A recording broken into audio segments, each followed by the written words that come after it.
देखो बेटा, एनर्जी तो आपको पता ही है सबको, है ना। What is energy? Ability to do work is called energy, है ना। एनर्जी की एसआई यूनिट जूल और सीजीएस यूनिट इज अर्ज।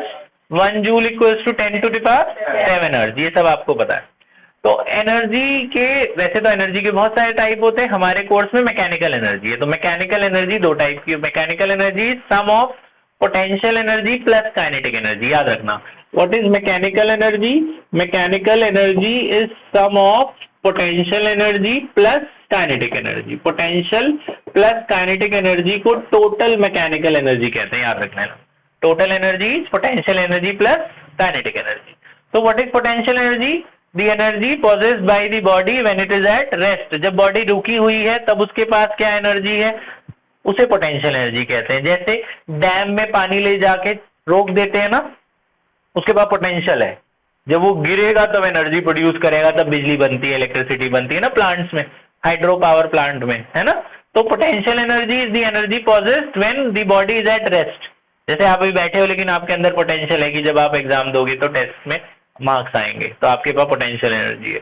और kinetic energy, kinetic energy the energy possessed by the body when it is in motion. कि भाई test है और टेस्ट से भाग गए तो काइनेटिक एनर्जी, है ना। टेस्ट से डर के भाग गए तो वो आपने नहीं, मैं एक जनरल बात बता रहा हूँ कि जो टेस्ट से भाग जाता है तो वो भागते टाइम काइनेटिक एनर्जी दिखाता है अपनी। तो काइनेटिक एनर्जी हो गई कि जब भाई बॉडी मोशन में है तो उसके पास काइनेटिक एनर्जी है। अब जो रेस्ट पे है तब उसके पास जो एनर्जी है वो पोटेंशियल एनर्जी एग्जिस्ट करते हैं। अब एनर्जी और वर्क डन की एक रिलेशन है। अच्छा, पोटेंशियल एनर्जी का क्या फॉर्मूला आपने याद किया ही है 9th में। Potential energy is mgh, kinetic energy is half mv²। तब एक बेटा रिलेशन है, उसे हम कहते हैं work energy theorem. Work energy theorem. Work done आपने देखा ही है, work done is Fs cos theta force into distance. Work done और एनर्जी में क्या रिलेशन है, उसे वर्क एनर्जी थ्योरम कहते हैं। तो ये रिलेशन है, work done is equals to change in kinetic energy, माने final kinetic energy minus initial kinetic energy. Work done kinetic energy के चेंज के बराबर होता है। ये वर्क डन और एनर्जी की रिलेशन है, इसे वर्क एनर्जी थ्योरम कहते हैं। फाइनल काइनेटिक एनर्जी क्या होती है? Kinetic energy is half mv²। This is final kinetic energy. Initial में बस ये वेलोसिटी चेंज कर दो, इनिशियल काइनेटिक एनर्जी क्या होगी? Half mu²।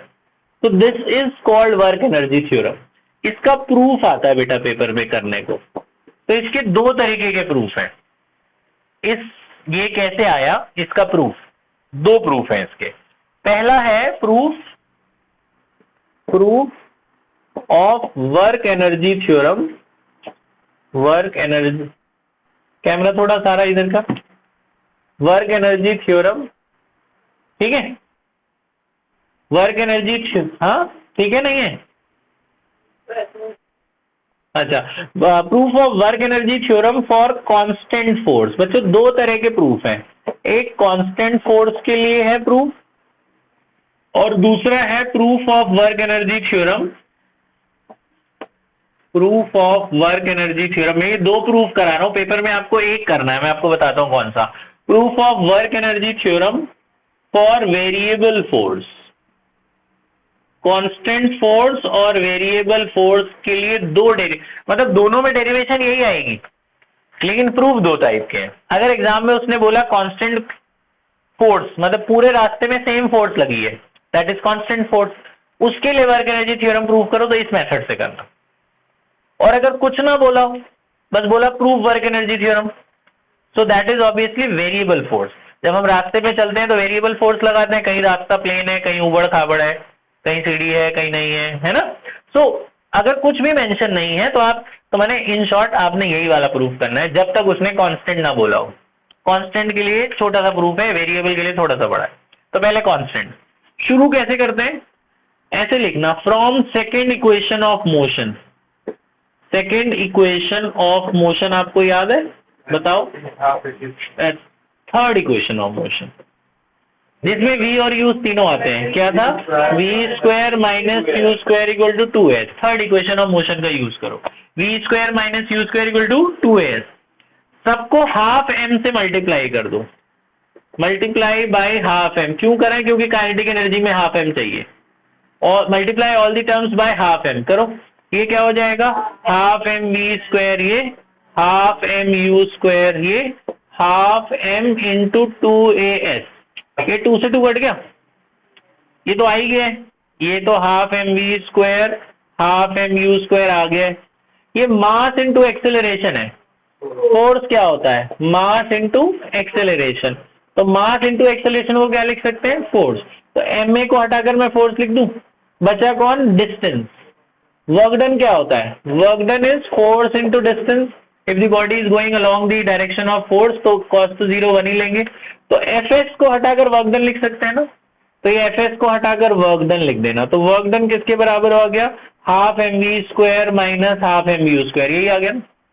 So this is final kinetic energy, this is initial kinetic energy। इसको क्या लिख सकते हैं? kf, और इसे क्या लिखेंगे? ki is equal to work done। So this is work energy theorem for constant force। तो कांस्टेंट के लिए आए तो इतनी सी डेरिवेशन है, 2 बार। अब वेरिएबल के लिए आए तो यही सेम डेरिवेशन वेरिएबल के लिए। आपको याद होगा वेरिएबल के लिए जो वर्क डन होता है उसका फॉर्मूला होता है फोर्स इंटू dx, है ना, इनिशियल टू फाइनल। तो मान लो बॉडी की इनिशियल वेलोसिटी u थी, फाइनल वेलोसिटी क्या थी? v। अब हम ऐसा कुछ करेंगे कि यहाँ पे जो वेलोसिटी के टर्म में बदल जाएगी, वेलोसिटी के टर्म में बदलना। ये डिस्टेंस है ना, उसको वेलोसिटी में बदलेंगे। कैसे? ध्यान से देखना। ये है u से v। फोर्स को क्या लिख सकते हैं? मास इंटू एक्सेलरेशन। फोर्स को लिखा हमने मास इंटू एक्सेलरेशन। एक्सेलरेशन क्या होता है? मास तो कांस्टेंट है, उसे इंटीग्रेशन से बाहर ले लो। Acceleration change in velocity by change in time. Acceleration क्या है? Change in velocity by change in time. Change in displacement by change in time क्या होता है? तो ये जो dx अपॉन dt है, इन दोनों को हटाकर मैं क्या लिख सकता हूं? v। तो ये dx बाई dt हटा दूं, इन दोनों की जगह इसकी और इसकी जगह हटाकर मैं क्या लिख देता हूं? v बार बचा है dv। लिमिट कहां से कहां तक है? u से लेकर v तक। आगे ना वेलोसिटी के फॉर्म में। ये वेलोसिटी की कितनी पावर है? 1। इंटीग्रेशन क्या हो जाएगा? v square by 2। एक पावर ऐड हो जाती है ना इंटीग्रेशन में। x की पावर 1 का क्या इंटीग्रेशन होता है? x की पावर 2 बाई 2, याद है? 1 + 1 बाई 1 + 1। तो v की पावर 1 का क्या होगा? v की पावर 2 बाई 2। लिमिट कहां से कहां तक है? u से लेकर v तक। लिमिट डालो, पहले अपर लिमिट डालोगे, माइनस में लोअर लिमिट। और एलएचएस में तो वर्क डन चल ही रहा है ना। ये m अगर मैं अंदर ले जाऊं तो आ गया ना, ये m अंदर ले जाओ तो हाफ एम वी स्क्वायर और ये half m u square. This is final kinetic energy और ये इनिशियल काइनेटिक एनर्जी। इसको kf लिख सकते हैं और इसको क्या लिख सकते हैं? ki। So this proves work energy theorem for variable force. समझ आया? तो वेरिएबल आए तो ऐसे शुरू करना और कांस्टेंट आए तो ऐसे शुरू करना। ठीक है, सिंपल सी डेरिवेशन है। तो पेपर में जनरली यही वाली ही करनी है आपने, ये नहीं करनी जब तक उसने कांस्टेंट वर्ड ना जिक्र किया हो। ठीक है, कर लो।